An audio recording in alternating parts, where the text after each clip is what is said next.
Ысык көлдүн Борбор калаасы Каракул шаарынан 150 чакырым алыстыкта, ал эми деңиз деңгээлинен 2800 метр бийиктикте жайгашкан Эңилчек айыл аймагында турабыз.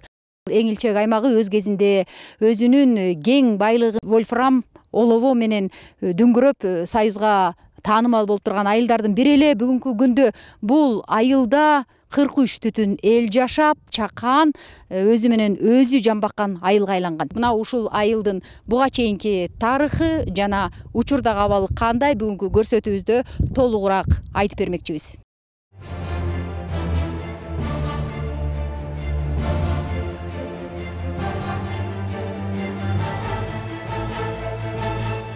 Каралбай калган айыл соңку жылдары кайрадан жанданып, өнүгүү жолуна түшө баштаган. Айрыкча жаштардын бул аймакка тартылуусу жергиликтүүлөрдү кубандырууда. Кароосуз калган турак жайларды мында келген жаш адистерге атайын социалдык батир кылып жасап берүү иштери дагы жүргүзүлүп жатат. Катал жерде, чек ара аймагында турабыз. Бир адам көчүп келсе, биздин процентибиз көтөрүлө түшөт да кантип. Бизге мына былтыртан бери жаш медик келди, бир мугалимибиз келип атат, директорубуз жаңы конкурстун негизинде келип азыр бүгүнкү күндө иштеп иш алып барып атат.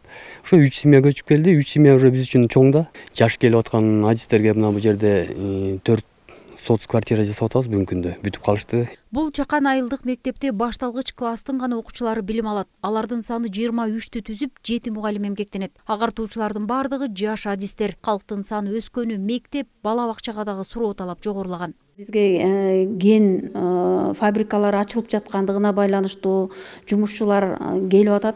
Эми балдарыбыз көбөйүп, 9-класстык мектепте ачуу алдыбызда турат. Биз ошо министрликтен жооп алганбыз. Кудай буйрса эмдиги жылы 9-классыбыз ачылып калат. Мектептин бир бөлмөсүндө өз кезинде Эңилчек айылынын түптөлүп калышына салымын кошкон геолог Ставинский Виталий Антоновичтин бурчу ачылган. Өмүрү өрнөк инсандын кылган иштери кийинки муун үчүн үлгү. Атайын кабинетин жасаганыбыз ошо баягы көрөгөчү устат экен, көп эмгектерди жаратыптыр. Виталий Антонович эми геолог эле болбостон улуу мындай педагог да болуптур да, балдардын жаш өзгөчөлүгүнө ошо витаминдүү тамак жесин деп ошол кезде атайын 400 метр квадраттык теплица уюштуруп, анан кыштын күнү бала бакчага, интернатка деген бадыраң помидорду бергизип турчу экен. Анан тоок ферма уюштуруп, ошо тоок фермадан жумурткаларды атайын бала бакчага, интернатка берип турчу экен. Болсо тиги сары жаздын койлору келип аткан болот тиги. Бул жерде эме барбы? Башка. Азыр барбы жокпу билбейм. 72 жаштагы сүрөтчү Жаңылкан Жумабекова ошол жылдары Эңилчекте иштеп кеткен ардагерлердин бири. Ал ушул кезге чейин айылдагы кең байлык иштеткен комбинаттын гүлдөө өсүп турган учурундагы сүрөттөрүн сактап жүрөт. Ошончо жылдан бери анан азыр келип бүгүн көрүп алып ушундай жаман көңүлүм бузулат экен кадимкиде. Анткени бул жер деген укмуш шаар болуп турчу да. Анан азырда шаардын немесин сүрөттөрүн көрсөтөм, кандай экенин. Укмуш эмне деген үйлөр бар болчу ушул жерде, эмне деген этаждарды салды. Бирок ошого эл да жашай албай калды да. Эл ошо сокращение болгондон кийин эле ылдый кетишти. Анан мондай этаждарды салып коюшту эле, ал этаждарга дагы кире албай калды. Элдин баары чынында өкүнүп жүрүшөт да, эгерде ошону Караколго салганда эмне деген киши ошо шаарда жашап калмак. Мына 60 комнаталык үй салышты эле 4 этаж. Ал дагы жарабай калбады. Аны дагы жасай бүтпөй калышты аны дагы. Анан бул жердеги 4 этаждар дагы мына кирип жашап аткан эле жапжакшынакай. Ал элдин баары кетип калды, жумуш жок, эмне кылат. Анан алар да калды, анын баары бузулду. Очистительное сооружение деп Япониядан алып келди ушул жердин суусун тазалаш үчүн. Эл үчүнчү, эми элдер мындай жакшы таза суу ичсин деп. Анын баары калды, анын баары талкаланды, жок болуп кетти. Может, где женский кабинет болгон. Может, где женский кабинет. Мына буягын бузуп салган. Эмкисин ар жагынан барабыз да, буягындагы суу ушундай бүттү да. Азыр ээрсирип турган айылда жанаанын тегерегиндеги өрөөндөрдө ошол кезде 3000ге чукул жашоочу отурукташкан. 1993 жылдан тарта Сары Жазда иш токтогону көпчүлүк үйлөрүн таштап көчүп кетишкен. Урандыга айланган бул имараттар өткөндөн кабар берип, алардын тарыхы ушул жерди жердеп калган ардагерлердин гана эсинде. Мына бул сиздер көргөн суу боюндагы имарат баардык шарттары менен түзүлгөн оорукана болгон. Мен бияка 80-жылы келдим. Анда мурда эле малчылардын больницасы экен, 5 койкалык. Анда ал жерде стоматологу бар экен, зубной врачы, акушеркасы бар экен. Анан кийин главврачы, анан кийин балдар медсестрасы, детский медсестра да. Мындай акыбалга түшкөнү биринчиден могу суу деген тетиги алыссакчы эле да мурда. Акырындан ооп отуруп бу жерге келди. Анан моментип укрепляйт этишти, килеген таштар менен, цементтер менен дагы коркушуп, анан кийин бизди тиги эмеге көчүрдү да, биз чынында суудан коркуп чынында. Эгерде суу болбогондо бу жерде чоң больница болуп дагы сонун болот болчу.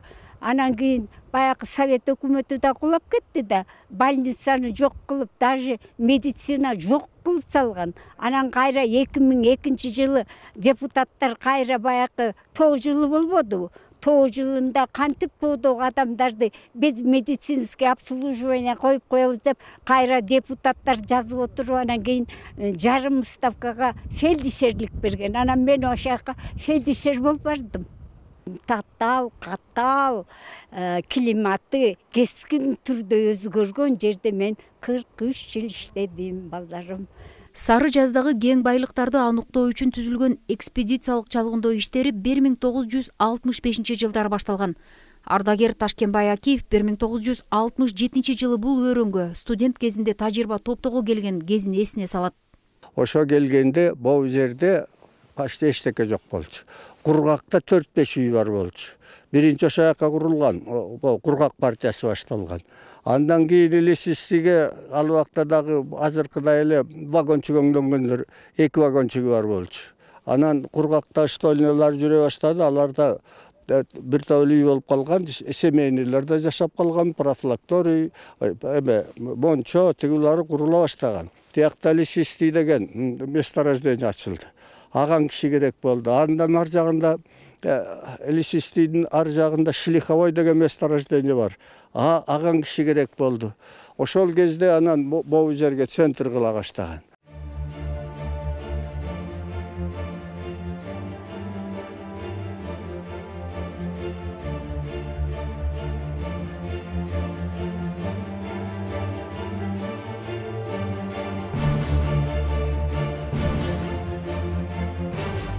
Ошондо анан мектеп курула баштады, клуб курулду. Анан бу жерге жумуштан келгендер профилактория кылып, бул жерге жылы суусу менен сонун салынган чындыгында. Ошогон кирип, эс алып, анан үйүнө кеткендей кылсын дегенде бу жердекилер ылдый түшүп кетчү, ылдый түшүп кетчү.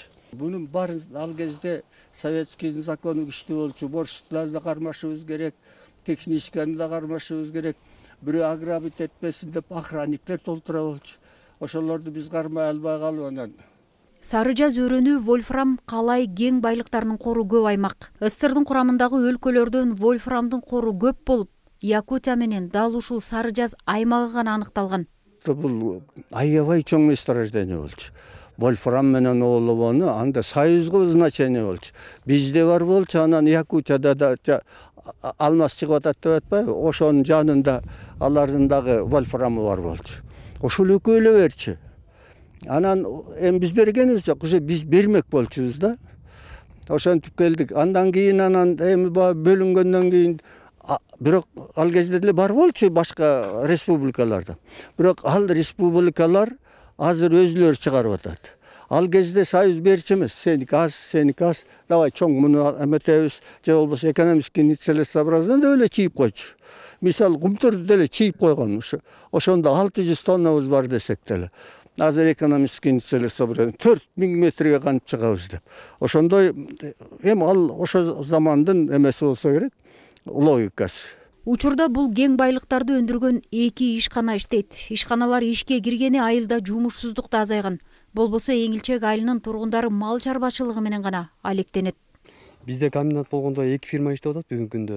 Саржаз Mineral Mining компания, анан Asia Tin компания. Экөөндө бизден бир компаниябызда 15 бала иштейт, экинчи Саржаз Майнингде бир 5-6 бала иштейт да.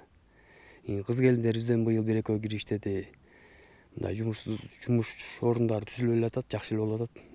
Булар деле эми сезонно иштейт да. Эми сезон учурунда болсо да, бир аз болсо да өзлөрүнүн кичине бюджеттерин көтөрүп алышат да. Акырындык менен кайрадан жанданкан Чакан айылда туризм дагы өнүгө баштаптыр. Англис тили боюнча мугалим болуп иштеген Нели Асанбаева конок үйүн ачып, чет жерден саякатчыларды тосуп алып турат. Айылдагы ээн калган үйлөрдү оңдоп түзөп койгону эс алуучулардын саны арбыган. Конок үйдүн кожойкеси бул ишкерликти дагы кеңейтүүгө бел байлап жатат. Баары тең ушундай ташталган үйдү жасап, конок үйүн ачып, ушундай жасаса болот турбайбы деп алар дагы таң калышат да. Биз дагы ушу жасагыбыз келип атат, анан мен дагы мотивация берип атам. Мен дагы мындай ойлойм да, чоң конок үйүн ачып, жаныма ушул бош мындай келиндерден алып, жашаган келиндерден алып жаныма иштесе дейм да. Ошентсе дагы Эңилчек айылында көйгөйлөр жок эмес. Алыстыгы аз келгенсип аң чөнөк болгон жолдор мындагыларды түйшүккө салып келет. Интернет доорунда байланыштын начарлыгы дагы жергиликтүүлөрдү кыйынчылыктарга кептеп жатат. 7 ай 8 ай кыш болот. Мына өзүңөр көрдүңөр жолдон деле. Уже кар башталат 1-2 күндө. Бирок быйыл деген раз ашууга деген азыр чоң трактор алынды. Анан быйыл эми кичине жеңилдейт го деген ойдо болуп атабыз. Акыркы жылдан бери кичине жакшы эле болуп калды. Биз айлап бекип калчу жолдорчу. Айлап эки жакка чыга албай калчыкпыз.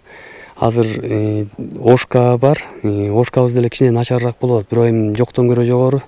Кичине болсо деле баягы жок дегендей связь бар. Андан тышкары былтыр Ак суу администрациясы 2 спутниктүү телефон алган. Анан биз өзүбүздүн бюджеттен бир спутниктүү телефон алып койдук, не бар не жок депчи.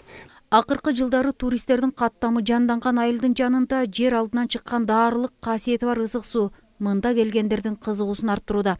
Убагында бул ысык суу изилдөөгө алынып, бел, муун, сөөк ооруларына оң таасирин тийгизери белгилүү болгон.